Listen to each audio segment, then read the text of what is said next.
Je pense qu'on peut commencer. Allons-y. Bonjour, bonsoir à toutes et à tous. Je vous souhaite la bienvenue à la communauté des pairs autour de l'apprentissage stratégique et la gestion adaptative. Nous avons planifié une réunion avec beaucoup de participation du public et la forme du contenu, c'est vraiment à vous. On veut l'adapter à vous. Donc, s'il vous plaît, contribuez. On veut entendre votre voix. Et encore une fois, je vous souhaite la bienvenue. Avant de commencer, je tiens à vous signaler que la séance sera enregistrée et que l'interprétation vers le français est disponible.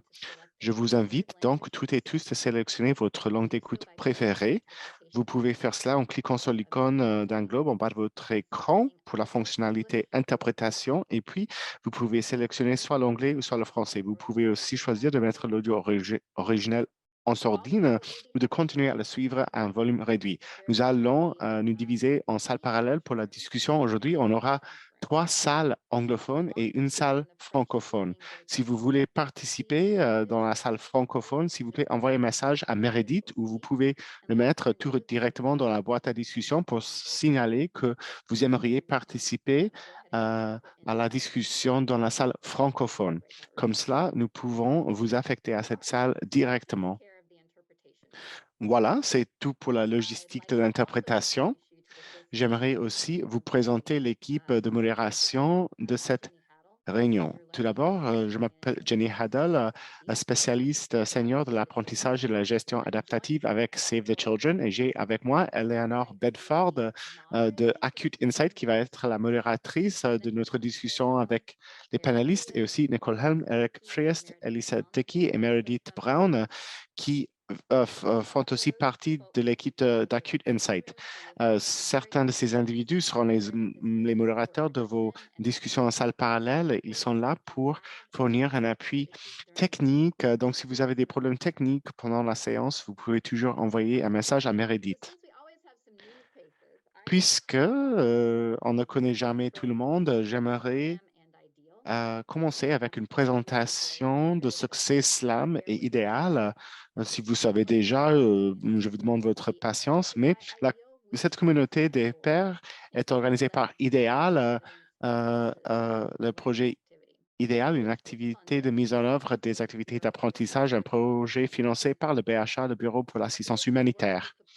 Le BHA appuie les initiatives des États-Unis pour améliorer la sécurité alimentaire et la nutrition parmi les foyers les plus pauvres au niveau mondial. Idéal répond aux lacunes techniques identifiées par cette communauté, appuyant la conception et la mise en œuvre des activités de sécurité alimentaire d'urgence et pas d'urgence plus efficace. Mais cette communauté a été conçue pour discuter des pratiques prometteurs et d'autres enjeux autour de l'apprentissage stratégique et la gestion adaptative.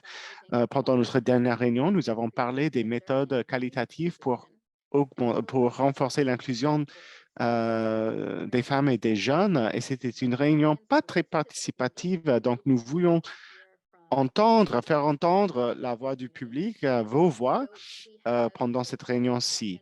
Donc, nous avons organisé la réunion d'aujourd'hui avec cet objectif en tête.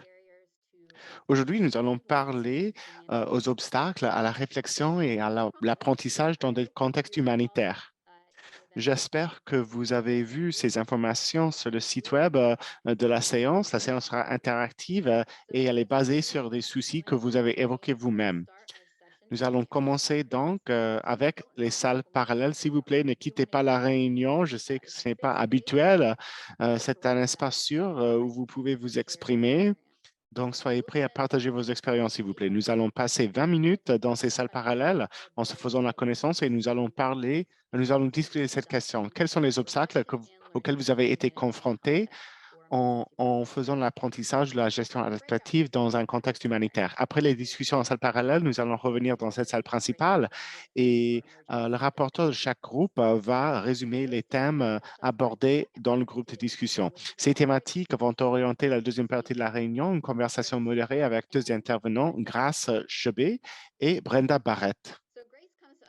Grace fait partie de Mercy Corps Nigeria, où elle est la responsable MEL, le suivi, évaluation, apprentissage, elle développe des stratégies et met en place des systèmes de suivi et d'évaluation. Elle s'intéresse beaucoup à l'amélioration de la gestion des apprentissages, l'apprentissage basé sur l'épreuve et la conception créative. Brenda est la directrice senior du service de la consolidation de la paix, la stabilisation et la transition chez Nicole Global Solutions. Elle a plus de 20 années d'expérience dans la gouvernance et la programmation et elle a travaillé dans 25 pays, y compris dans des contextes compliqués en Birmanie, en Afghanistan et ailleurs. Récemment, elle était chef de parti pour 3 programmes d'USAID en Birmanie entre 2015 et 2023. Son expérience englobe le travail au siège de l'USAID, dans les ambassades, dans les missions à l'étranger et aussi avec l'UNHCR, entre autres organisations. Donc, vous pouvez voir, nous avons beaucoup d'expérience parmi nos 2 panélistes aujourd'hui. Nous avons hâte d'entendre comment elles ont pu naviguer des obstacles à l'apprentissage dans le cadre de leur travail. Avant de leur faire parler, on va commencer avec vous. Je vous l'ai déjà dit, on va se diviser en salles parallèles pour 20 minutes. Avec des modérateurs, vous ne serez pas seul, on sera là pour vous appuyer. Les modérateurs vont aussi prendre des notes pour partager les thématiques de ces discussions dans la séance plénière. Si vous êtes francophone et vous êtes affecté à une salle anglophone, envoyez un message à Meredith et elle va vous réaffecter.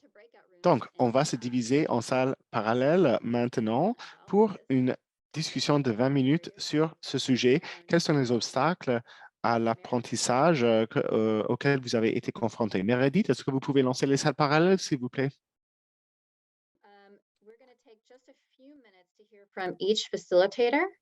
Nous allons prendre quelques minutes pour entendre le résumé de chaque discussion. Donc, je vais demander au modérateur de chaque groupe de résumer les thématiques. Dans mon groupe, on a abordé beaucoup de sujets. Donc, on va se limiter à peut-être 2 ou 3 points, 2 ou 3 facteurs dont vous avez parlé dans le groupe que vous vouliez partager avec le groupe entier. Donc, euh, si vous avez parlé d'une thématique que notre groupe a évoquée, vous pouvez dire cela. J'aimerais commencer avec Elissa, la modératrice du groupe francophone. Elissa, est-ce que vous voulez partager ce dont vous avez parlé? Merci, Jenny. Dans notre très petit groupe en français, on a abordé plusieurs thèmes. Le premier, c'était le thème du fait que parfois, les projets, ils sont développés d'une façon très standardisée, mais quand on arrive au sein des communautés, on voit que on a besoin de beaucoup d'adaptations, mais les bailleurs du fonds, ils ne sont pas très amenables à changer pendant le projet et faire ces adaptations après que le projet a déjà été développé. Donc, c'est ce thème aussi de communication avec le bailleur du fonds. Et le deuxième grand thème dont on a parlé, c'est celui des ressources, soit des changements du budget pour rendre possible ces adaptations, mais aussi les ressources à niveau de temps et des ressources humaines pour pouvoir dédier le temps pour la réflexion quand tout le monde est très focalisé sur l'implémentation et une implémentation rapide et efficace. Donc, merci beaucoup à mon groupe.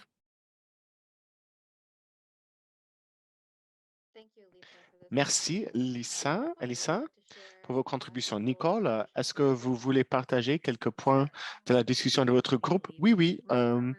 Je vais laisser un peu d'espace sur les autres. Je ne vais pas évoquer tous les sujets que nous avons abordés, mais nous avons parlé de plusieurs facteurs facilitatrices, y compris la confiance au sein du groupe. La confiance, et on a réfléchi à la performance. Il faut pouvoir parler des échecs ou des défis plutôt en général. Il faut Parfois, on n'est pas certain de comment les informations seront utilisées et s'il y aura des impacts négatifs sur les individus qui partagent ces informations ouvertement. Donc oui, il y a cette d'enjeux de la confiance, comment établir la confiance au sein d'un groupe et aussi les priorités euh, concurrentes, rivalisantes. Oui, nous voulons faire cela, oui, nous savons que c'est important, mais quand il faut prioriser la collection des données par rapport à la distribution des produits alimentaires, par exemple, ou des ressources financières, il est difficile de prioriser la collecte des données. Nous avons eu quelques autres points aussi, mais peut-être les autres groupes vont les évoquer. Sinon, je vais les ajouter à la fin. Merci. Merci, Nicole. Eric, à vous? Oui, merci beaucoup. La discussion a été très engageante. Nous avons parlé de plusieurs points que nous avons déjà entendus, mais aussi le fait qu'on sait ce qu'il faut faire et le pourquoi, mais pas les justifications pour les bailleurs de fonds. Donc, ça devient un obstacle et aussi les normes des professionnels et institutionnels des agences. Ça touche aussi à la question de l'expertise et le fait qu'il faut tout savoir, mais il y a de la bureaucratie au sein de ces normes qui peut compliquer la donne et créer des obstacles. Dernier point, l'opérationnalisation des apprentissages. Oui, voilà, on a appris quelque chose. Comment est-ce qu'on peut traduire cela en action? Voilà. Très intéressant. Merci, Eric. Je vais ajouter quelques points de notre groupe et je pense que cela va compléter ce qu'on a déjà entendu avant de donner la parole à nos deux panélistes. Quelques points dont on a parlé dans notre groupe. Il y a deux enjeux connectés, un manque de compréhension de l'importance de la réflexion et de l'apprentissage. Pourquoi faut-il faire les deux? Florence a dit que beaucoup de personnes pensent que nous faisons une intervention très simple. Nous donnons de l'argent à ces communautés. Mais qu'est-ce qu'il y a à apprendre de cette activité? Pourquoi est-ce que c'est nécessaire? Donc, il faut mieux communiquer l'importance de l'apprentissage. Un autre sujet dont on a parlé, c'est la question des contrats à court terme des personnels. Donc, comment est-ce qu'on peut engager les membres du personnel qui n'ont que des contrats d'un court terme? Comment les impliquer dans l'apprentissage organisationnel? Comment attirer leur intérêt? Et dernier point, l'engagement de la communauté dans l'apprentissage et la réflexion. Pas seulement l'engagement, mais aussi comment aider la communauté à se sentir connectée, faciliter sa connexion avec l'apprentissage et incitant la communauté à vouloir contribuer à l'élaboration de ces projets, de ces programmes en fonction de leur contexte. Donc voilà les sujets dont on a parlé dans notre groupe. Nous avons 4 minutes qui nous restent. S'il y a d'autres contributions des autres groupes qu'on n'a pas encore entendus, j'ouvre la parole aux autres modérateurs ou même aux membres des groupes s'il y a quelque chose que vous voulez partager, quelque chose d'important dont on n'a pas encore parlé dans les 4 minutes qui nous restent. Oui, j'ai quelques petites choses à ajouter. C'est Nicole ici. Tout d'abord, qui est-ce qui est impliqué dans ces discussions? Parfois, les discussions autour de l'apprentissage se limitent aux gestionnaires et pas à l'équipe entière. Donc ça, c'est un élément important. Nous avons aussi parlé, nous aussi, des ressources et dans notre groupe, nous avons trouvé que c'était une question, les ressources financières n'étaient pas vraiment un problème, mais les ressources pour les apprentissages à travers les projets ne sont pas là ou sont manquantes. Et c'est à ce niveau-là qu'on a identifié les obstacles et les défis. Et là encore, c'est connecté au renforcement de la confiance avec les communautés et avec les bailleurs de fonds. Il faut avoir un lien de confiance pour que le bailleur de fonds soit sérieux quand il dit oui, il faut allouer ses ressources au suivi et à l'évaluation et à l'apprentissage. Donc, voilà quelques autres points que j'ai notés de notre discussion. Oui, Eric? Oui, merci. Un autre point important qu'on a abordé, c'est qu'il y a beaucoup de connaissances tacites qu'on ne peut pas communiquer aux autres membres de l'équipe et aussi beaucoup de connaissances explicites partagées par mail ou par SharePoint, mais il est difficile d'intégrer ces informations dans les discussions. Très bien, merci.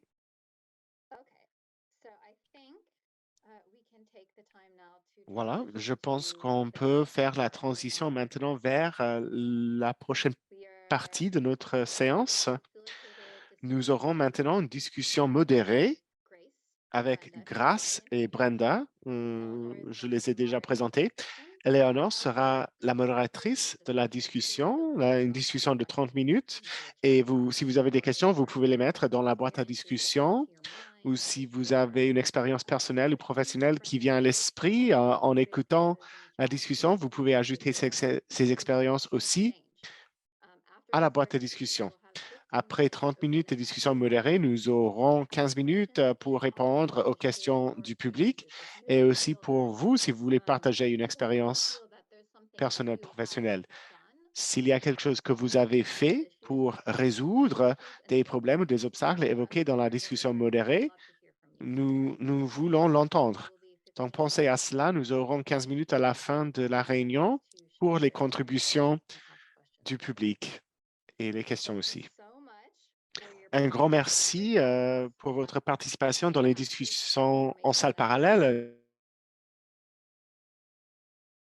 Maintenant, nous avons beaucoup du grain à moudre pour Grace et Brenda. Donc, Eleanor, à vous la parole pour modérer Thanks, Jenny. la discussion en panel. Merci, Thanks Jenny. again, Brenda and Grace, for Merci encore une joining fois, us. Brenda et Grace, pour votre présence ici aujourd'hui. I just wanted Avant de nous to lancer dans la discussion, know j'aimerais vous what is it demander tous that les has deux, made you passionate about this qu'est-ce qui particular vous a topic? donné une passion pour ce So, sujet spécifique, le sujet de l'apprentissage continu dans des so contextes let's take a complexes? minute to sort of Grace, reintroduce Grâce, est-ce que ourselves vous and voulez share with us commencer? Vous pouvez vous what we présenter appreciate encore about une the fois et subject. partager avec nous ce que vous appréciez dans ce sujet spécifique. Thank you so much, Eleanor. Oui, merci beaucoup, Eleanor. Greetings, everyone. Bonjour à Good toutes et à morning, good tous. afternoon, good evening, based on Bonjour, your time zones. bonsoir, en fonction de votre fuseau Once horaire. again, I'm Grace Chebet. I'm Encore une the fois, je m'appelle Portfolio Grace Manager Chebet. for Mercy Je Corps Nigeria, suis based le in gestionnaire des Lagos, apprentissages pour Mercy Corps Nigeria.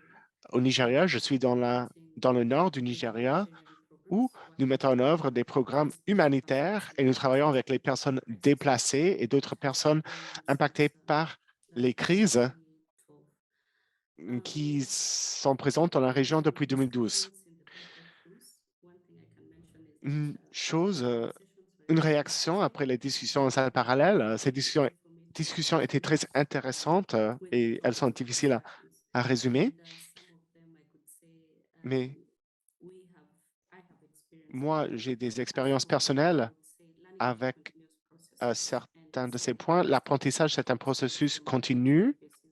C'est quelque chose qu'il faut faire One of the things I would say about d'une reflection façon time is that quotidienne. it is a very crucial component Et for l'apprentissage, c'est un humanitarian élément programs. critique And mostly pour humanitarian des programs organisations et surtout des come organisations from less humanitaires ou dans des understanding contextes humanitaires. what we are doing and how Il within the faut time frame we're doing this, revoir how ce que is it nous faisons impacting in the lives of the et programs quels sont les and in the impacts lives of sur the les vies des beneficiaries and the participants participants, that des we have. bénéficiaires.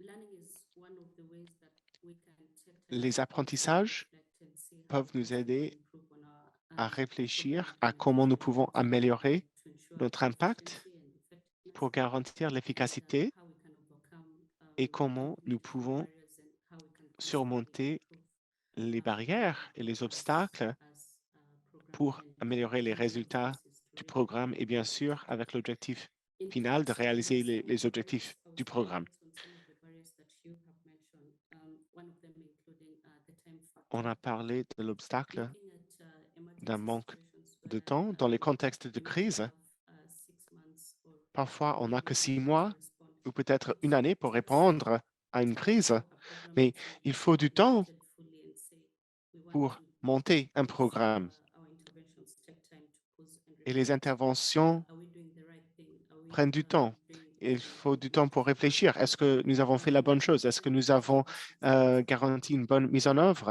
a response is done to the program participants who have been affected, do we take time to reflect Et après les on 6 mois how exactly d'intervention, activities est-ce que nous prenons le temps pour réfléchir à l'impact de nos activités et à leur efficacité? Donc, c'est souvent une excuse qu'on donne. On donne beaucoup d'excuses, mais il faut mettre à côté du temps pour la réflexion. Aussi, cette question de la priorisation, oui, c'est un grand problème. Nous nous focalisons surtout sur la mise en œuvre des activités, mais il faut aussi prendre du temps pour la réflexion et l'apprentissage. Oui, il faut aussi impliquer les bonnes personnes dans l'apprentissage. Et oui, le manque des ressources, c'est aussi un problème que nous avons confronté. Pour résoudre tous ces problèmes, il faut déployer plusieurs approches, y compris la cultivation et l'inculcation d'une culture d'apprentissage au sein de l'organisation. Il faut mettre à côté du temps dédié et des ressources dédiées pour l'apprentissage.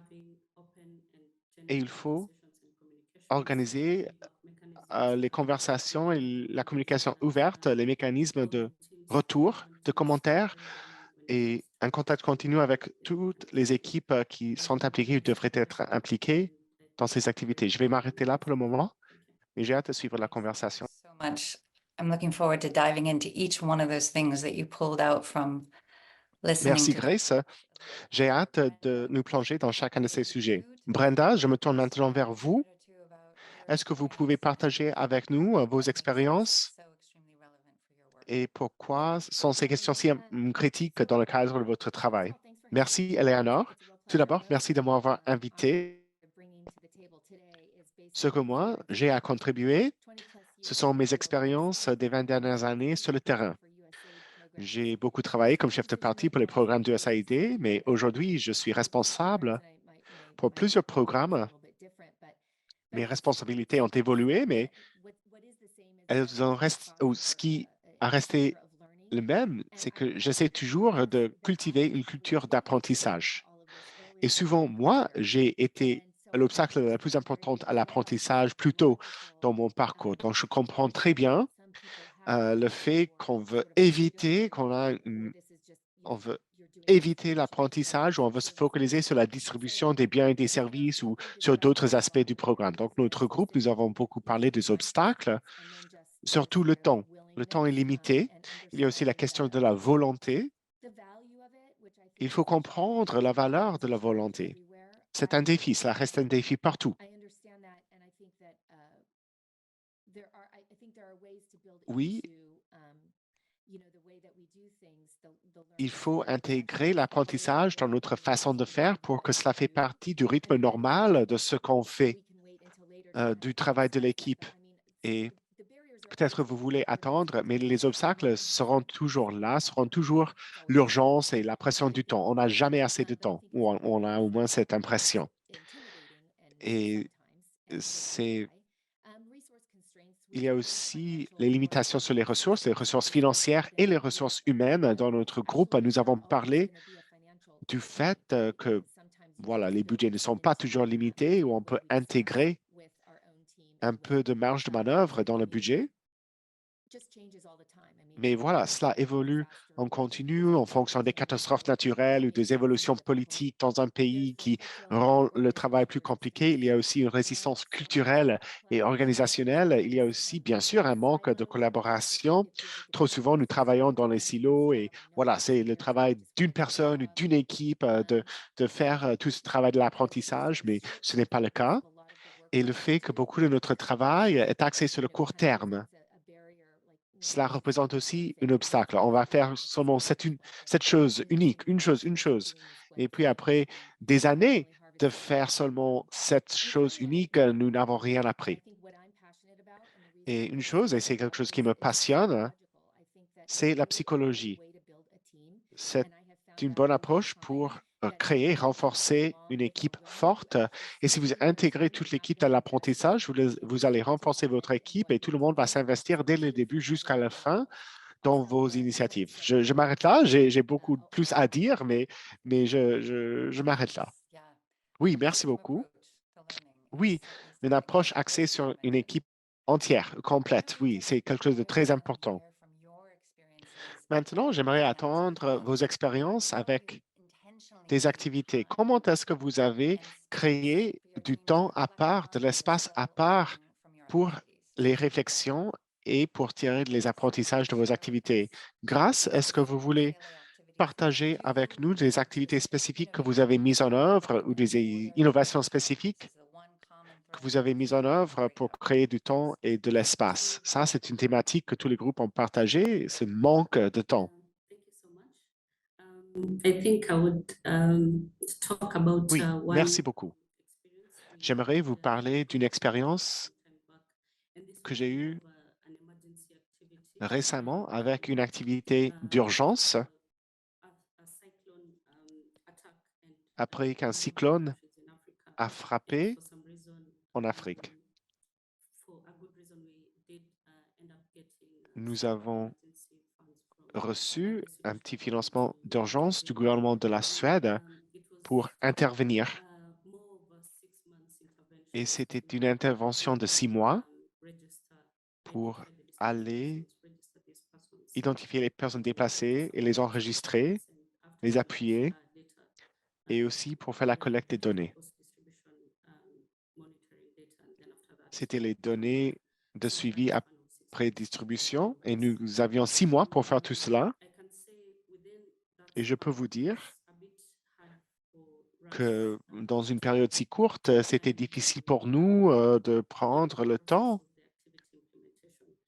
pour planifier la mise en œuvre et aussi pour voir quelle était la meilleure méthode pour faire la collecte des données de la bonne manière, surtout puisqu'on travaille avec les personnes déplacées qui allaient être relocalisées ailleurs. Donc, dans 6 mois, peut-être la personne serait ailleurs.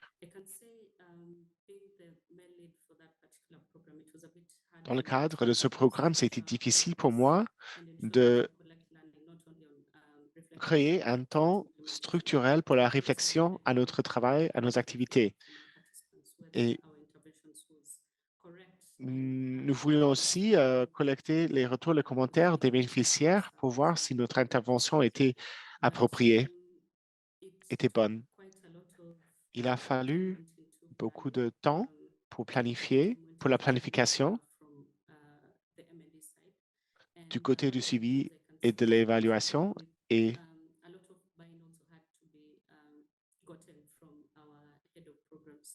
il fallait travailler beaucoup avec le chef de programme pour nous assurer que dans toutes nos activités, il y avait une réflexion planifiée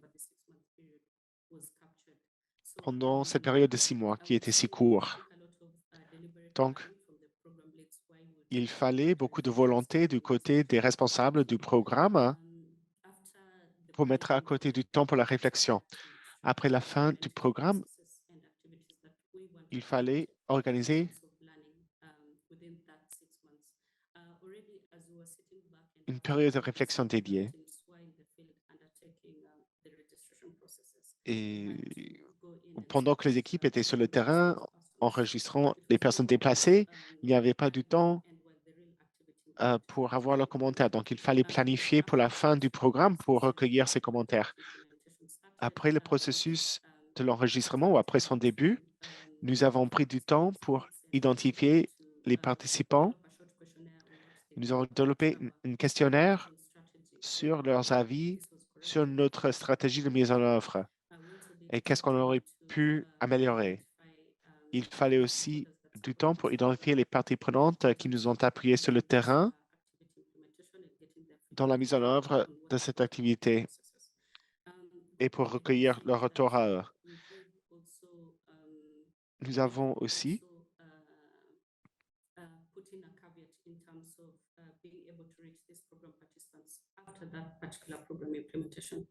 nous savions que nous voulions recontacter les participants après la fin du programme. Et donc, l'apprentissage, nous ne l'avons pas fait pendant la période de 6 mois, mais après. Nous avons organisé une séance en interne.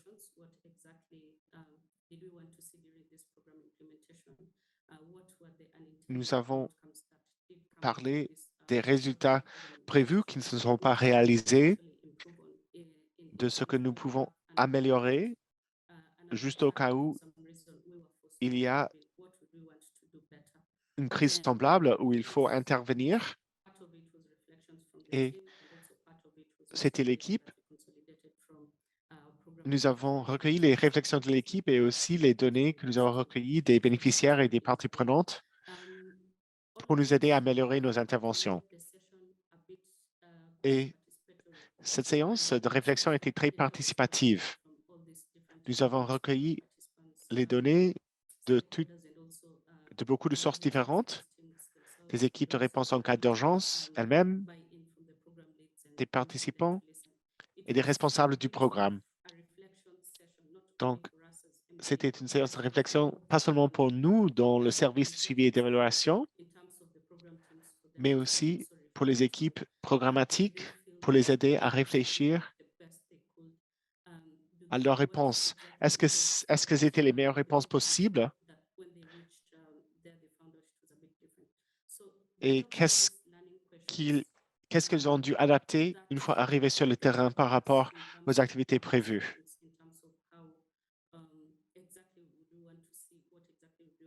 Donc, nous avons beaucoup de parlé de ce que nous aurions voulu voir et comment on peut y arriver. Il faut établir des objectifs clairs, ou nous avons établi des objectifs clairs au cas où nous lançons une intervention semblable, ce qu'on aimerait faire de différent la prochaine fois.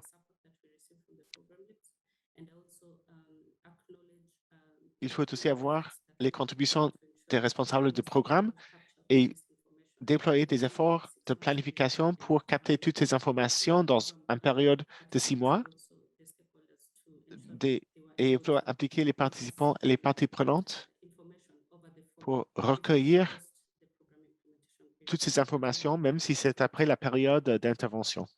Merci. Fantastique, Grâce, merci beaucoup. Donc, oui, j'ai entendu vous dire qu'il faut avoir l'implication de tout le monde du programme dès le début. Et oui, voilà, vous avez beaucoup parlé du temps qu'il faut et aussi l'activité spécifique qui avait beaucoup de valeur que vous avez évoquée, c'était la conception collaborative des questions d'apprentissage dès le début jusqu'à la fin. Brenda, et je me tourne à vous. Comment est-ce que vous avez répondu à cette question clé? Il y avait aussi une question dans la boîte à discussion, si vous l'avez vue. Oui, je pense que c'était plutôt dans mon parcours professionnel avant de devenir chef de parti, quand je travaillais dans un bureau du terrain où je n'ai pas apprécié l'importance de tout cela. Mais pour répondre à la question, c'était tout d'abord, je pensais que c'était bon pour renforcer l'esprit d'équipe pour tout le monde d'entendre les avis et de travailler dans l'apprentissage. Mais ces activités nous ont rendu notre travail beaucoup plus outils que j'utilise toujours pour renforcer une culture d'apprentissage. J'ai, avec la subvention idéale, il faut connaître quelle est la pertinence, il faut impliquer tout le monde, toute l'équipe. Du côté des finances ou de l'administration, il faut que tout le monde va dans la même direction et s'implique.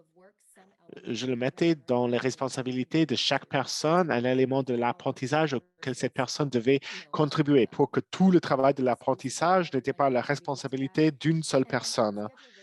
Et j'organisais aussi des réunions régulières. J'insiste sur cela. On peut créer des outils très simples que les gens peuvent utiliser. Et ces outils ne sont pas forcément une tableur Excel ou un outil technique. C'est peut-être aussi le fait d'avoir des réunions régulières où tout le monde va faire des rapports sur les mêmes sujets pour créer une culture de l'apprentissage et pour démystifier ce qui se passe et éliminer la peur qu'on a, la peur qui est derrière beaucoup de ces obstacles dont on a déjà parlé. C'est une peur psychologique de l'échec. Mais si on crée un contexte d'apprentissage, surtout quand on est dans un poste de leadership, si on cultive cette idée qu'il n'y a pas d'échec, il n'y a que l'apprentissage et que ces apprentissages contribuent à nos prochaines interventions. C'est ça le cycle vertueux qu'il faut cultiver. Il faut aussi s'arrêter pour la réflexion de façon régulière. Quoi qu'il se passe, parfois, cela a l'air d'être un pas en arrière, mais surtout quand on travaille sur des projets d'urgence, mais voilà, cela renforce l'équipe et tout le monde s'investit plus pleinement dans le travail. Donc, on augmente aussi la résilience de l'équipe en faisant cela. Je sais qu'on est presque à la fin là. Donc, Eleanor, je vous rends la parole. Oui, merci Brenda. Oui, j'adore cet accent sur l'approche de l'équipe. Tout le monde qui fait partie de l'équipe doit comprendre pourquoi nous faisons cela et pourquoi nous investissons tout ce temps. Une question pour vous les deux. Grâce, si vous voulez répondre la première. Si vous avez un conseil pour vos pairs au sein de cette communauté qui veulent établir une culture de réflexion et d'apprentissage qui est à la base de tout ce travail, qu'est-ce que vous conseillerez? Un conseil, un conseil. Looks like she's frozen. Grace, can you hear us? Grâce, est-ce que la connexion est figée? Est-ce que vous nous recevez? Je sais que vous aviez des problèmes de connexion. Brenda, peut-être vous voulez commencer? Oui, oui, j'espère qu'on va pouvoir rétablir la connexion. Voilà mon conseil. Prendre un peu de recul et penser au pourquoi de notre travail et donner quelque chose de concret à tout le monde, aux bailleurs de fonds, aux sièges, aux participants. Partager une chose cela peut être un dicton, quelque chose que quelqu'un a dit ou une petite histoire personnelle d'une communauté que vous avez appuyée.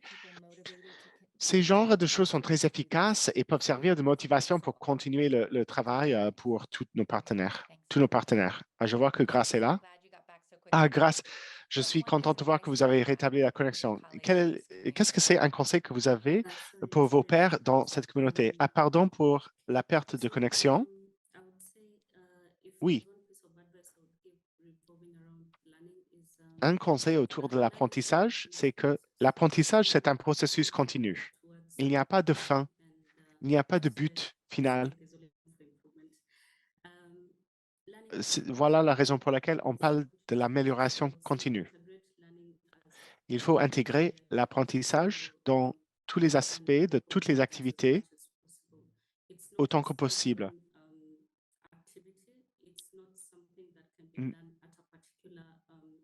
L'apprentissage n'est pas une activité à part, ce n'est pas quelque chose qu'on peut faire à part dans le cycle de gestion de programme. À chaque étape, il faut intégrer l'apprentissage. Même si ce n'est qu'un ou deux éléments, il faut aussi mettre à côté du temps dédié pour l'apprentissage. Il faut le prioriser, établir un budget spécifique pour l'apprentissage. Il faut développer les structures pour la dissémination des apprentissages. Pardon, peut-être je donne trop de conseils, mais il faut savoir quels apprentissages on veut partager avec quelle partie prenante. Intégrer l'apprentissage autant que possible dans vos programmes et prenez-en le contrôle, pas seulement les équipes de suivi d'évaluation, mais toutes les équipes.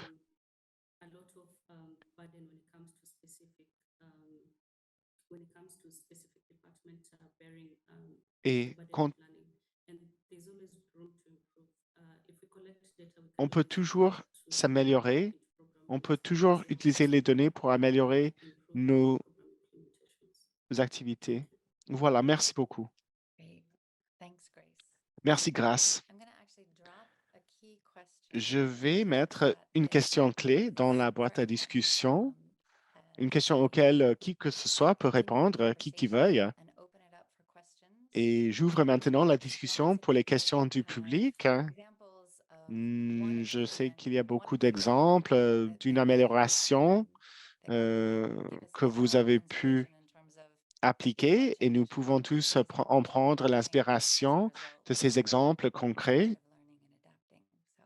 J'aimerais qu'on parle maintenant des exemples de concrets, des choses qui ont évolué grâce à l'apprentissage. Est-ce que je peux répondre à une autre question dans la boîte à discussion sur un conseil pour les bailleurs de fonds pour cultiver les cultures d'apprentissage?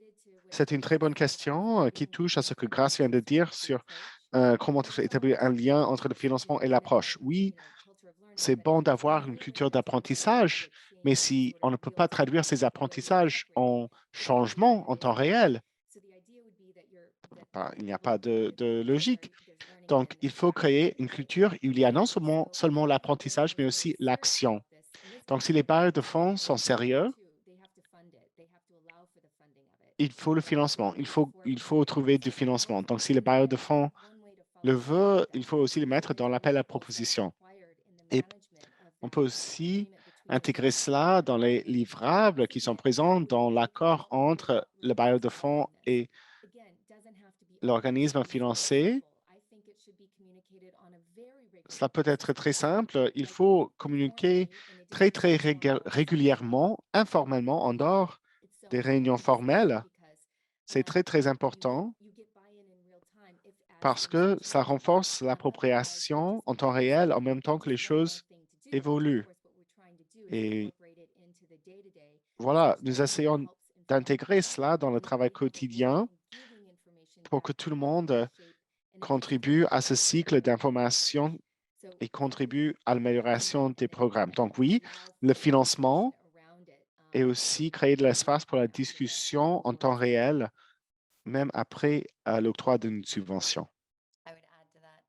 Oui, moi j'ajouterais, les bailleurs doivent être très explicites autour de cette attente que tout va évoluer. Et l'évolution, le changement, c'est quelque chose de positif parce que cela indique un apprentissage en continu, n'est-ce pas?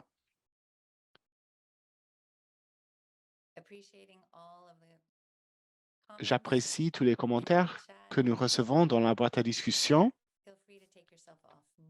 Et si vous voulez, vous pouvez allumer le micro et poser directement vos questions à nos panélistes ou vous pouvez, comme toujours, mettre vos questions dans la boîte à discussion ou vos observations. En attendant les commentaires et les questions du groupe, Brenda ou Grace, je reviens toujours à cette idée de comment on peut démontrer ce qui a changé. Donc, est-ce que vous pouvez nous parler de comment vous avez démontré une évolution concrète dans un programme sur lequel vous avez travaillé? Pardon, est-ce que vous pouvez reprendre la question, Eleanor? Est-ce que vous pouvez nous donner un changement concret que vous avez fait dans un programme dans lequel vous avez impliqué qui était le résultat direct de l'apprentissage intentionnel? Et comment est-ce que cette amélioration, ce changement, comment est-ce qu'il a impacté les communautés? Pour moi, j'ai un exemple très rapide de la Birmanie. Pendant une certaine période, nous travaillions dans des zones très reculées, les 3 zones les plus touchées par les conflits.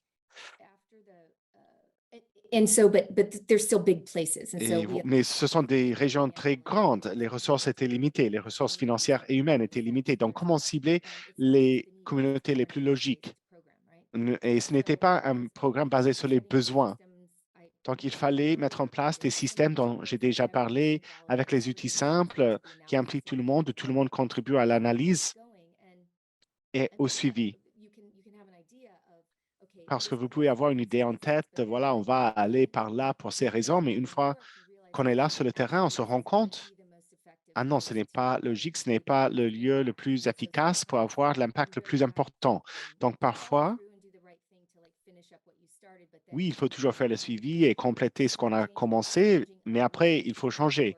Parfois, on change du lieu, parfois, on change d'approche, mais il faut le faire en protégeant les relations qu'on a déjà établies et en respectant les attentes des communautés. Et il a fallu de la communication excellente du côté de mon équipe. Donc, quand on change de zone géographique, ça, c'est un résultat de l'apprentissage. Le premier exemple qui me vient à l'esprit. Grâce, on a des autres. Grâce, est-ce que vous avez un exemple à partager? Oui, un exemple concret.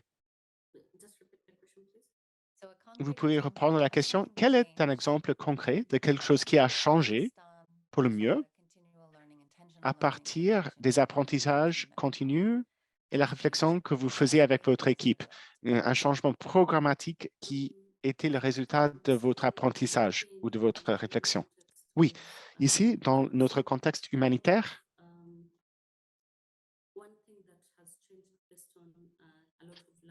une chose qui a changé à partir des séances de réflexion et d'apprentissage est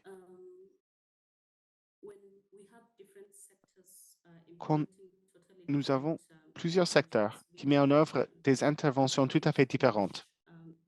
Disons, le wash, l'agriculture, et on fait de différents types d'interventions aussi. Souvent,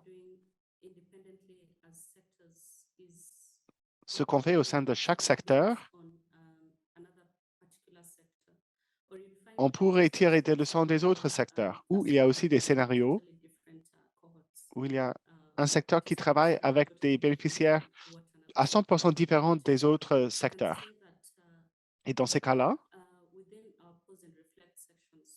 avec nos séances de pause et de réflexion, nous avons observé qu'il ne faut pas toujours travailler en silo par rapport à la mise en œuvre des programmes. Chaque secteur peut profiter de ses efforts et des efforts des autres pour améliorer la mise en œuvre. Il y a toujours des opportunités de coopération. Je vous donne un exemple. Nous avons trouvé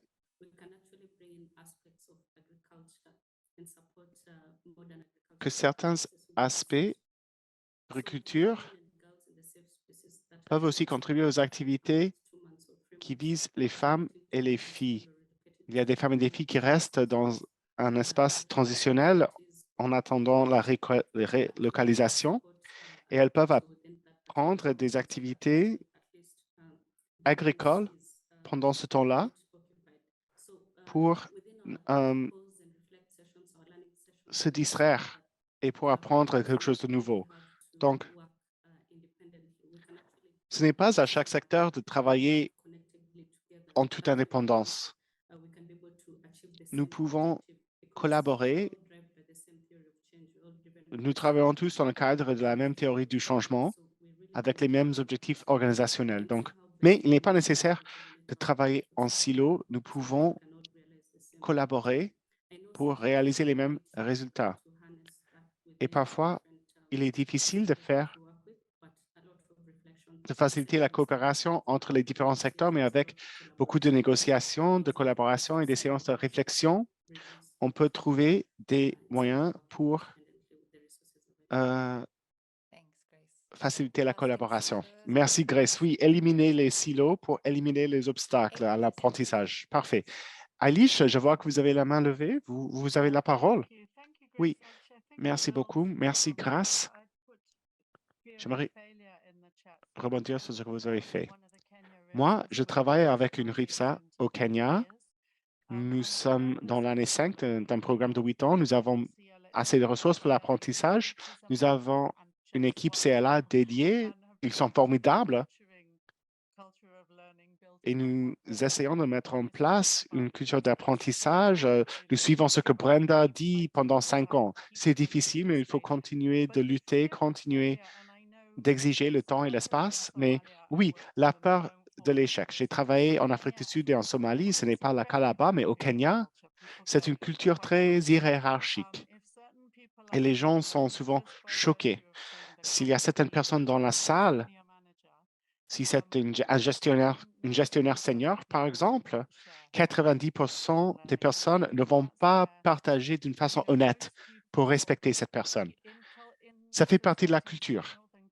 Et dans les sociétés telles qu'on trouve dans le nord du Kenya, dans les zones semi-arides, pour avoir un emploi, même à un très bas niveau, avec un consortium comme les RIFSA au Kenya, c'est quelque chose de formidable. C'est une opportunité fantastique. Et à tous les niveaux, les gens veulent montrer la réussite. Donc, il y a une très grande peur de l'échec. Mais il y a aussi la peur d'être vu d'une façon négative. Même si vous savez, vous avez quelque chose à partager pour améliorer, pour quelque chose qui est très enraciné. Et j'ai participé à plusieurs ateliers où les discussions sont très profondes. Donc, ça va dans les deux sens. Mais il faut être conscient de tout cela. Et pour revenir à la question des normes professionnelles, les normes institutionnelles que Grace a évoquées, c'est un environnement où il y a beaucoup de concurrence. Les chefs des partis, le chef de parti nous a dit, ah, vous n'êtes qu'un seul consortium, mais il y a des secteurs ou des équipes qui se rivalisent pour le financement ou sur le terrain, même après 5 ans de collaboration. Et voilà, c'est normal. Mais il faut en être conscient. Il faut travailler d'une façon intentionnelle si nous voulons commencer à changer ces cultures. Merci beaucoup, Eilish, pour cette observation. C'est toujours une question de compétences interculturelles, la compétence qu'il faut pour jeter les bases de cette collaboration dès le début.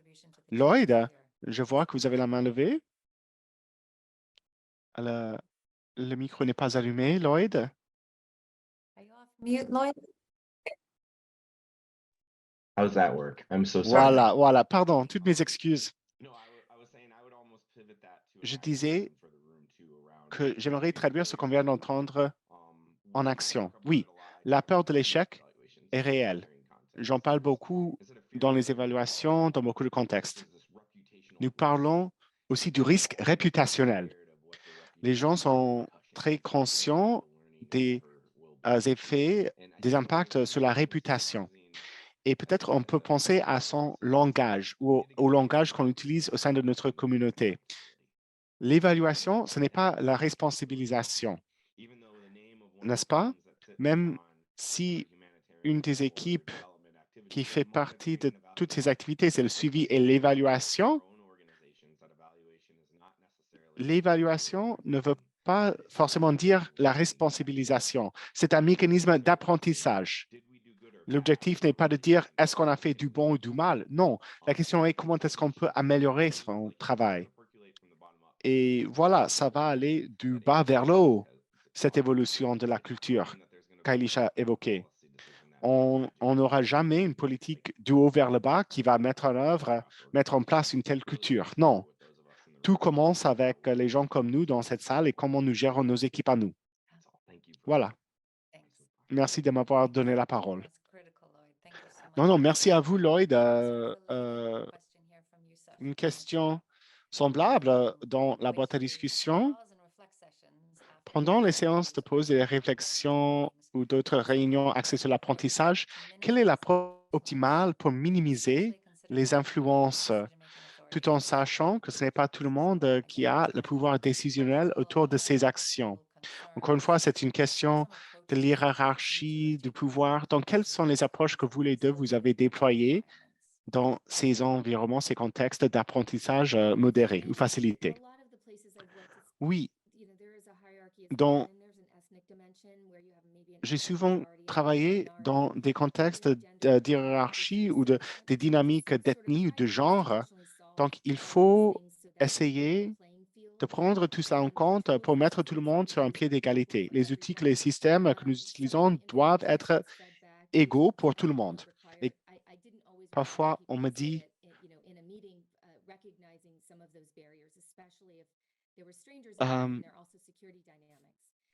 oui, parfois, les gens ne veulent pas contribuer. Il y a des questions de sécurité personnelle, il y a ces problèmes de peur. Mais nous avions une base de données où les gens pouvaient donner des commentaires directement. On peut avoir des enquêtes anonymes. Je les ai beaucoup utilisées, ces enquêtes anonymes, pour avoir des commentaires comme cela. Ça, c'est une approche. Une autre approche, c'est on peut créer plusieurs canaux de communication.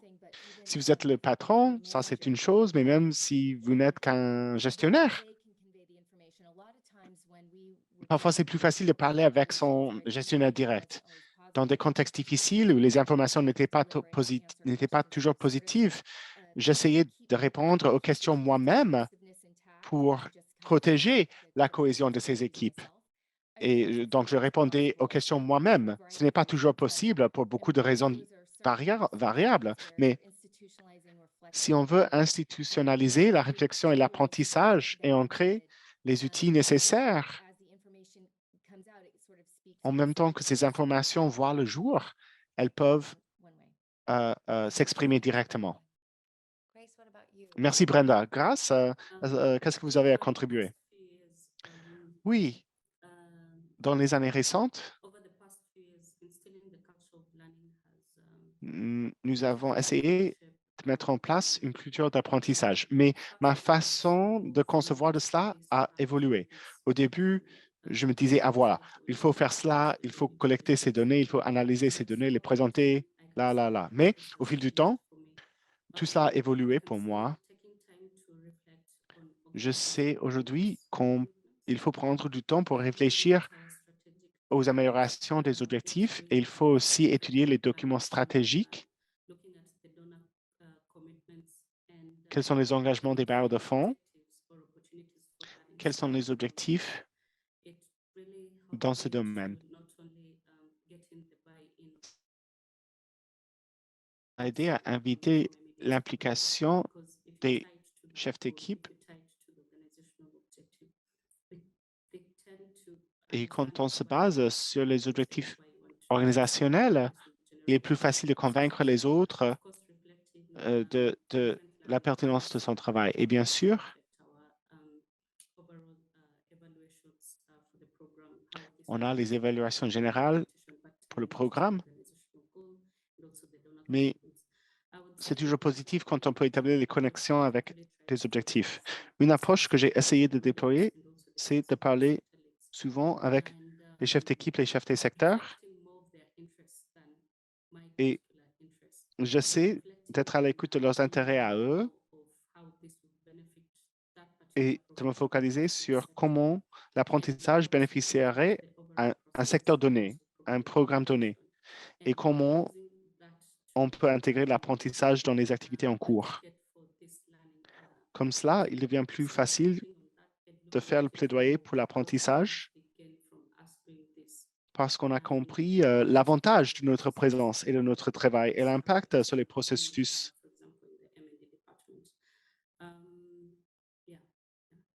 Voilà. Merci, Grace. Vous mettez l'accent sur l'importance de toujours penser à la situation générale. Tout le monde doit comprendre les exigences stratégiques et tout le monde doit se sentir qu'il a un rôle à jouer dans la réalisation de ces objectifs. Laurence, merci pour vos contributions dans la boîte à discussion. Nous avons quelques minutes qui nous restent. Jenny, ça va comment le temps? Est-ce que nous avons du temps pour une dernière question? Ah, vous avez 4-5 minutes. Allez-y. S'il y a d'autres questions, nous avons 4-5 minutes, je pense. Oui, s'il y a des questions brûlantes dans le public, c'est maintenant le moment de les poser. Vous pouvez poser votre question dans la boîte à discussion ou vous pouvez allumer directement le micro. Oui, salut, Eleanor. Moi, j'ai une question à poser, si vous me donnez la possibilité. Grace et Brenda, tous les deux, vous avez mis l'accent sur les mesures d'incitation. Comment créer des incitations pour attirer l'intérêt des équipes? Quelles sont quelques approches techniques ou pratiques plutôt à cela? Quand vous parlez des mesures d'incitation, qu'est-ce que cela veut dire? Qu'est-ce que cela veut dire d'une façon concrète? Grace, Brenda, quelles sont vos expériences avec la création des incitations pratiques, concrètes? Oui, merci Florence pour la question. C'est une très bonne question. Et peut-être Lloyd aussi aurait un mot à contribuer. Récemment, j'ai participé à un atelier où nous avons parlé de l'importance de la recherche et des évaluations de l'impact, surtout dans des contextes humanitaires. Et une chose que j'ai apprise de cet atelier, c'est que quand on mène des évaluations d'impact dans des contextes humanitaires, et je peux vous donner un exemple d'un responsable de secteur.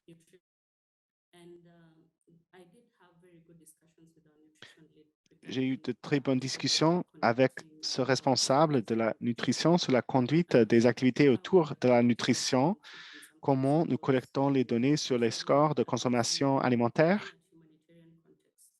Et dans des contextes humanitaires, nous distribuons de la nourriture, bien sûr. Et nous suivons des résultats. Nous suivons de près le score de consommation alimentaire. et surtout après la distribution. Mais à la fin, cet indicateur est toujours en baisse. Donc, cela m'a donné du grain à moudre. Qu'est-ce qu'on fait vraiment autour de ce score, cet indicateur? Qu'est-ce qu'on fait pour garantir la durabilité de nos activités? Parce que nous voulons que les bénéficiaires continuent à avoir accès à la nourriture. Et voilà, on dit souvent, nous distribuons de l'argent, nous organisons des formations agricoles, mais est-ce qu'on peut évaluer notre impact pour améliorer nos activités de nutrition? Et je me suis dit, oui, c'est possible. Et on a analysé chaque variable d'une façon indépendante pour voir comment combler les lacunes actuelles, réelles. Donc, on a beaucoup réfléchi à cela, mais cela fait partie du programme d'apprentissage tout entier. On veut réaliser un objectif programmatique, mais le chef de secteur va penser à son secteur spécifique et son progrès jusque-là et le fait qu'il n'a pas pu réaliser un tel résultat. Donc, avec un responsable de secteur, il faut adapter sa communication pour adapter ce qu'on dit à ce secteur spécifique.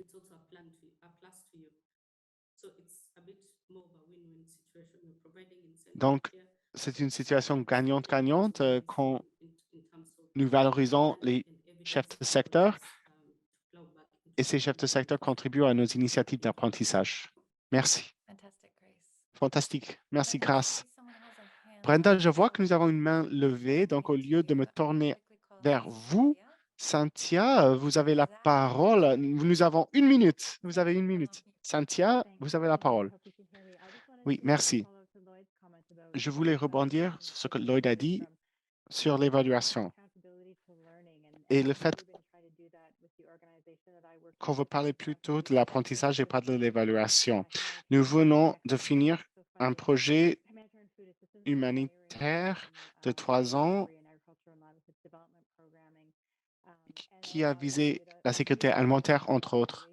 Nous avons fait une évaluation finale d'1 année et toutes les équipes du projet, chaque équipe faisait sa propre réflexion, son propre apprentissage. Mais c'était très difficile au début de dire, voilà ce que vous allez faire, voilà, vous allez recueillir les résultats, les histoires personnelles, vous allez suivre quelles étaient les preuves pour la résilience. Mais il a fallu beaucoup de travail. Les équipes me disaient, ah non, ce n'est pas possible. Et je leur ai dit, non, c'est une question de votre équipe. Vous savez les apprentissages les plus pertinents. Vous savez quelles sont les histoires personnelles à recueillir qui seront les plus pertinentes. Et ce n'est pas une question de responsabilisation. Il y a beaucoup de données dans un programme de 3 ans. Mais il faut aussi avoir du temps pour l'apprentissage en dehors de l'évaluation. Mais c'était très différent pour nos équipes de changer de vitesse comme cela et de se dire, ah voilà, nous pouvons recueillir ces histoires personnelles de la communauté qui ne feraient jamais partie d'une enquête standardisée. Donc oui, c'est possible. Oui, il y a de la place pour la responsabilisation, mais c'est une place à part. L'évaluation, c'est quelque chose d'autre. Oui, merci beaucoup, Cynthia, d'avoir ajouté cela. Je pense que c'est une très grande évolution, surtout chez les bailleurs de fonds, sur cette question au cours des 5-10 dernières années. Nous arrivons à la fin du temps. Lloyd, je vois que vous avez la main levée. Je vois Jenny qui me sourit, mais je dois lui donner la parole. Jenny, à vous la parole. Non, non, c'est parfait. J'allais donner un peu de temps à Lloyd pour présenter son travail, ou le travail qu'il fait avec HIAC, une subvention d'idéal qui est très pertinente pour notre discussion d'aujourd'hui. Lloyd, à vous la parole. Oui, peut-être vous pouvez partager cela dans un mail de suivi Mais juste une chose, la responsabilisation par rapport à l'évaluation. Moi, je lis toutes les règles du BHA et de l'USAID. C'est mon travail, mais l'exigence de l'évaluation pour les activités humanitaires, vous n'êtes pas obligé d'évaluer tout un programme, toute une activité. Vous pouvez étudier et faire des recherches, évaluer des éléments spécifiques de vos activités. Donc, seulement l'élément WASH et pas tous les secteurs. Votre équipe peut choisir d'optimiser ses apprentissages. Et c'est quelque chose qui fait peur parfois, parce qu'on se dit, ah, comment est-ce que je vais évaluer tout un programme? Ce n'est pas l'obligation. Voilà, je voulais vous laisser avec cela. Ce n'est pas une obligation du côté de BHA d'évaluer tout un programme humanitaire. Jenny, à vous la parole. Très bien, nous avons 1 minute pour la fin de cette réunion. Merci à toutes et à tous. Le format était un peu risqué de commencer avec les salles parallèles comme ça. Parfois, les gens hésitent à parler ou à allumer le micro, mais j'étais très contente de voir tous les membres de mon groupe participer et j'espère que c'était le même dans tous les autres groupes. Donc, un grand merci à tout le monde qui a partagé son point de vue. Merci pour toutes vos questions. Merci pour tous les commentaires que vous avez partagés dans la discussion.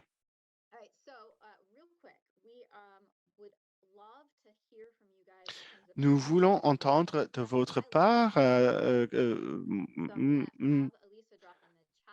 elle s'est passée comment cette réunion? Lisa va nous mettre un lien dans la boîte de discussion vers un sondage. Donc, s'il vous plaît, remplissez le sondage et dites-nous, est-ce que la séance, la structure ont été efficaces pour vous et donnez vos conseils sur comment nous pouvons améliorer nos réunions à l'avenir. Nous intégrons toujours ces commentaires dans nos réunions. Nous avons choisi ce format plus interactif à partir des commentaires que nous avons reçus par le passé. Je vais aussi vous envoyer un mail de suivi dans 4 à 5 jours avec des informations supplémentaires. Et si vous voulez assister à la prochaine réunion, vous pouvez vous inscrire pour notre journal mensuel, ou, pardon, notre liste de mails. Et comme ça, vous recevez des notifications directement. La prochaine réunion sera en août. Voilà, c'est tout pour aujourd'hui. J'ai beaucoup apprécié la séance d'aujourd'hui et j'ai hâte de voir ce qu'on va faire la prochaine fois. Un grand merci encore une fois et à la prochaine.